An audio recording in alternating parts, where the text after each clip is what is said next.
دیکھیں ایک بات یاد آ گئی علم کی. ایک شخص نے کہا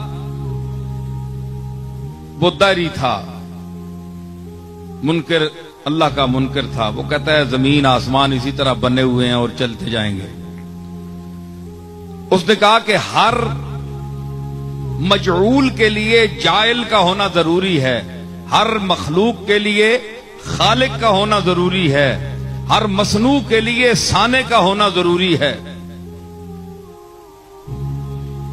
تو اللہ جس کو تم اللہ کہتے ہو، اے علی تم بتاؤ کہ اگر اس نے اس پوری کائنات کو بنایا ہے، ذرے سے آفتاب تک تمام اشیاء کو بنایا ہے، تو پھر اس کا اپنا خالق کون ہے؟ اس کو کس نے بنایا؟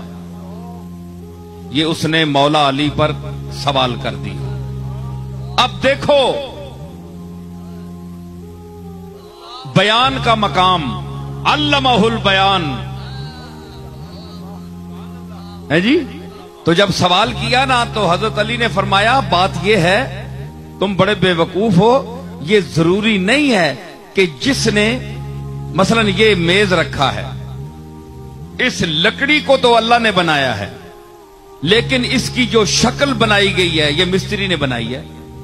تو اب ضروری ہے کہ یہ شکل اس وقت تک آپ کے سامنے نہیں آ سکتی جب تک کوئی مستری اس کو بڑھائے نہیں. یہ پکی بات ہے، ٹھیک ہے.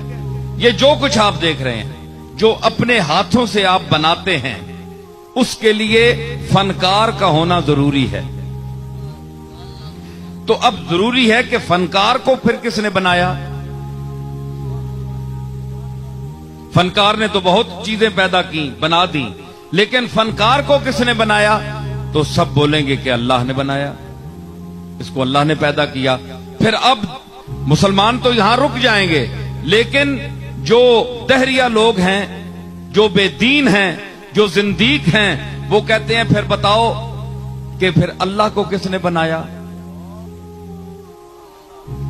مسلمان تو خاموش ہے، وہ کہتا ہے کہ وہ اپنی ذات سے قائم ہے، اس کا کوئی خالق نہیں، لم یلد ولم یولد. مگر وہ کہتا ہے کہ نہیں، میں عقل ظاہر سے ماننا چاہتا ہوں، عقیدے سے نہیں. اگر میں قرآن کو مانتا تو پھر قرآن نے جو کچھ کہا ہے وہی میرے لیے کافی ہوتا. میں تو جس نے قرآن کو نازل کیا ہے اس کو بھی نہیں مانتا، تو قرآن کو کیسے مانوں؟ مجھے بتاؤ اے علی،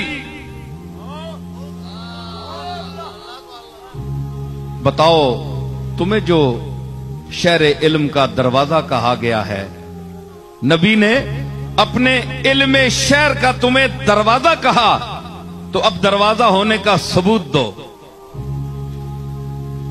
فرمایا مولا کائنات بولے، فرمایا نہیں مانتا کہ ہر بنانے والے کے لیے ایک بنانے والا، پھر اس کا بنانے والا، پھر اس کا بنانے والا. یہ تو دور و تسلسل ہے، یہ محال عقلی ہے، یہ تو ہو ہی نہیں سکتا. اس کی تو پھر کہیں رکاوٹ ہی نہیں. پھر اس کا بنانے والا، پھر اس کا، پھر اس کا، پھر اس کا، یہ ساری عمر تسبیح پڑھتے رہو. یہ تو محالات عقلیہ سے ہے. اس نے کہا نہیں، مجھے سمجھاؤ، بات سمجھاؤ. فرمایا گنتی آتی ہے، سنو علی کی ہے علم کی بات. فرمایا گنتی آتی ہے جی، 1 2 3 4 5 6 گنی نا. فرمایا الٹے گنو. اس نے کہا 6 5 4 3 1. جناب علی نے فرمایا 1 سے پہلے گنو.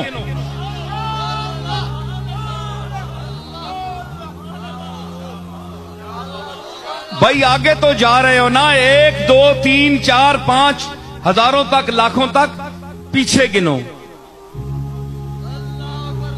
اس نے کہا جناب 1 سے پہلے تو ہے ہی نہیں. آپ نے فرمایا کہ بے وقوف، یہی تو علی کہتا ہے کہ اس ایک وحدہ لا شریک سے پہلے کوئی ہے ہی نہیں.